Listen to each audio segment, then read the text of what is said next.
மற்றும் ஒரு அண்மை செய்தி, தமிழகத்தில் அதிமுக பாஜக கூட்டணி குறித்து நாளை அறிவிப்பு வெளியாகலாம் என தகவலானது வெளியாகியிருக்கிறது. அது குறித்த ஒரு அண்மை செய்தியை தற்போது பார்த்து வருகிறோம். மிகப்பெரிய அறிவிப்பு இருக்கும் என்பதால் தான் அமித்ஷா நேரில் வருவதாக தகவலானது வெளியாகியிருக்கிறது.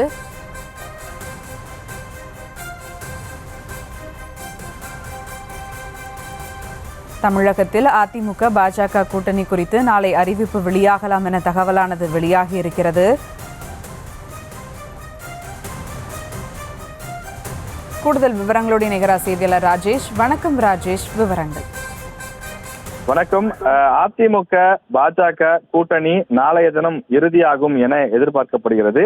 காரணம், அமித்ஷா நாளை, அதாவது இன்று இரவு தமிழகம் வருகிறார். சென்னையிலே நட்சத்திர ஹோட்டலில் தங்குகிறார்.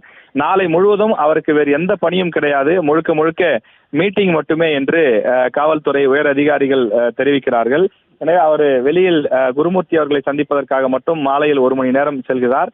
அதே போல தமிழிசை அவர்களுடைய தந்தை உயிரிழந்திருக்கக்கூடிய நிலையில் தமிழிசையை நேரில் சந்தித்து ஆறுதல் சொல்வதற்காக ஒரு 1/2 மணி நேரம் செல்வார் என்று சொல்கிறார்கள். மற்றபடி சுமார் 8 மணி நேரம், இரவோடு சேர்த்து பார்க்கும்போது பல மணி நேரம் இருக்கிறது. எனவே அவர் இங்கே வருவதே அதிமுக பாஜக கூட்டணியை இறுதி செய்து அறிவிப்பதற்காகத்தான் என்று நாம் 2 தரப்பிலும் விசாரித்த போது அந்த கட்சியினுடைய நிர்வாகிகள் தெரிவிக்கிறார்கள். அதாவது அதிமுக தரப்பிலும் தெரிவிக்கிறார்கள், பாஜக தரப்பிலும் ஒரு தகவலாக இதனை தெரிவிக்கிறார்கள். முக்கியமான முடிவு இருக்கக்கூடிய காரணத்தினால்தான் அமித்ஷாவே இங்கு வருகின்றார். இல்லை என்றால் இங்க இருக்கக்கூடிய தலைவர்கள் சென்றிருப்பார்கள், அல்லது அங்க இருக்கக்கூடிய மற்ற சில மூத்த அமைச்சர்களோ அல்லது பாஜகவினுடைய தேசிய தலைமையில் இடம்பெற்றிருக்கக்கூடிய மற்ற நிர்வாகிகளோ வந்திருப்பார்கள். அமித்ஷாவே வருகிறார் என்றால் இது ஒரு முக்கியமான ஒரு சைன் என்று நீங்கள் எடுத்துக்கொள்ளுங்கள் என்று அவர்கள் நமக்கு ஒரு ஹிண்ட் கொடுக்கிறார்கள். எனவே இந்த விஷயம் பொறுத்த வரையிலே நாளை கூட்டணி பற்றி அதிகாரப்பூர்வமாக அறிவிப்பதற்கான வாய்ப்பு இருப்பதாக சொல்லப்படுகிறது. பாஜக தரப்பினரிடம் பேசும்போது என்ன சொல்கிறார்கள் என்றால், அவர்கள் நாளையே அறிவிக்க வேண்டும், நாளையே அறிவித்தால்தான் இன்னொரு 10 மாதம் இருக்கிற தேர்தலுக்கு. கடந்த காலகட்டங்களில் எங்களுக்கும் அதிமுகவுக்கும் பல கருத்து வேறுபாடுகள் இருந்தது.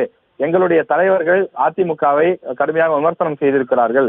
எனவே 2 தரப்பிலும் ஒரு ஜெல்லாகாத நிலை இருக்கின்றது.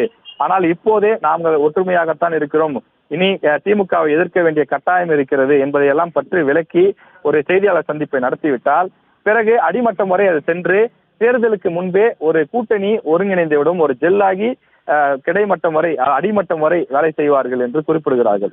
ஆனால் அதிமுக தரப்பில் இருக்கக்கூடியவர்களும் விசாரித்தால் அவர்களுடைய கருத்து வேறு மாதிரியாக இருக்கிறது. கூட்டணி என்பது சரிதான், ஆனால் ஒரு 4-5 பேர் மட்டுமே சேர்ந்து அந்த முடிவை அறிவித்து விட்டால் சரியாக இருக்காது. நாங்கள் கூட்டணியிலிருந்து வெளியில் வந்த போது கூட மாவட்ட செயலாளர் கூட்டத்தை கூட்டி அந்த மாவட்ட செயலாளர் கூட்டத்தில் தான் அறிவித்தோம் பாஜகவை நாங்கள் கூட்டணியிலிருந்து வெளியேறுகிறோம். எதற்காக வெளியேறுகிறோம் என்ற காரணத்தை தீர்மானமாகவே நாங்கள் போட்டிருந்தோம். அதுபோன்று மீண்டும் கூட்டணி சேர்கிறோம் என்று சொன்னால் ஒரு 4 தலைவர்கள் சென்று சந்தித்து அறிவிப்பது சரியாக இருக்காது. ஒரு மாவட்ட செயலாளர் கூட்டமோ அல்லது ஒரு செயற்குழு கூட்டமோ கூட்டி அறிவிப்பதுதான் முறையாக இருக்கும். எனவே அப்படி திட்டமிட்டிருக்கிறோம் என்று சொல்கிறார்கள்.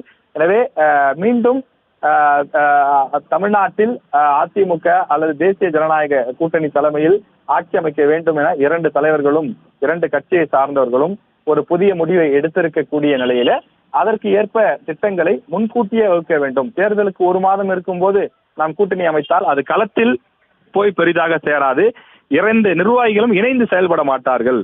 எனவே முன்கூட்டியே அறிவிக்க வேண்டிய தேவை இருக்கிறது என்று சொல்கிறார்கள். நாளை ஒரு பிக் டே என்று ஆங்கிலத்தில் குறிப்பிட ஒரு பெரிய நாளாக அமையும், அரசியலில் ரீதியாக தமிழக அரசியல் களத்தில் ஒரு முக்கியமான நாளாக அமையும் என்று அரசியல் விவரம் அறிந்தவர்கள் குறிப்பிடுகிறார்கள்.